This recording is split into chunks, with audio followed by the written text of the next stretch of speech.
I was given a 6-hectare property. So it was relatively hilly, so the challenge was to make it level and try to squeeze as much distance possible. So I was able to squeeze out 1.5 kilometers in that small 6-hectare lot with a width of 12 meters in the straight and 10 meters in the inside. So it's really good enough for a car.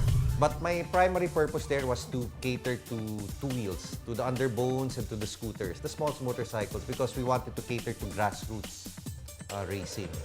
And so we wanted to encourage, the typical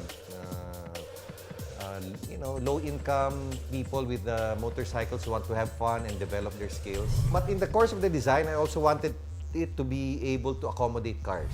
So the result is a 1.5-kilometer, 18-corner racetrack.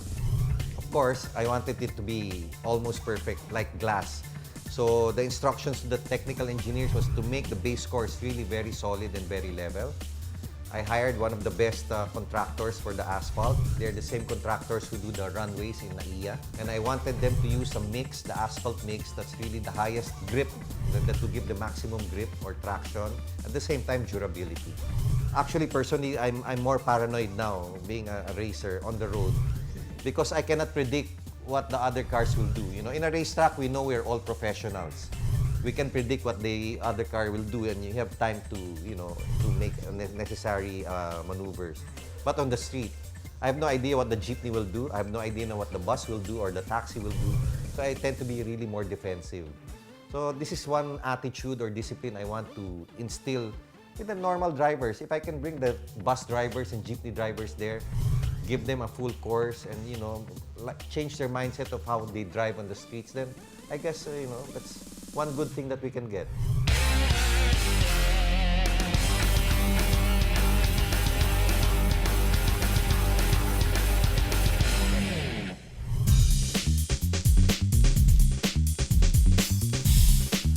This kart has a 2-stroke engine. It doesn't have a gears. Basic part is the pedals for the gas and brakes.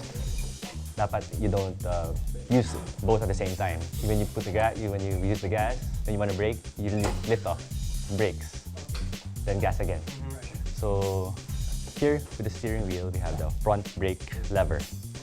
So this kart has 2 brakes, the rear brakes and the front brakes. You just use this simultaneously with the rear brakes. So it makes the kart stop further.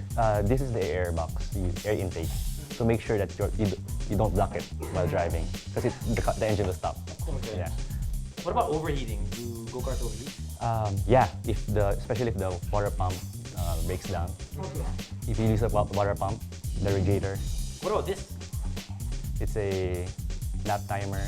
You also have the RPMs, and you can add sensors so you can monitor the temperature. What about the weight of the cart? The weight of the cart depends on the class. Basically, without the ballast, it's around 80 to 90 kilos. I think we have enough for now to be able to start racing. Well, So let's at least explore. let's warm up. All right, Prepare for this race. do it. For you, buddy. So most important in karting is your energy level Okay. to be able to control the kart. Okay. You gotta have strong arms, Okay. strong neck, Okay. strong waist. The key to that is to do a lot of push-ups Okay. and sit-ups. So let's start with that. Okay.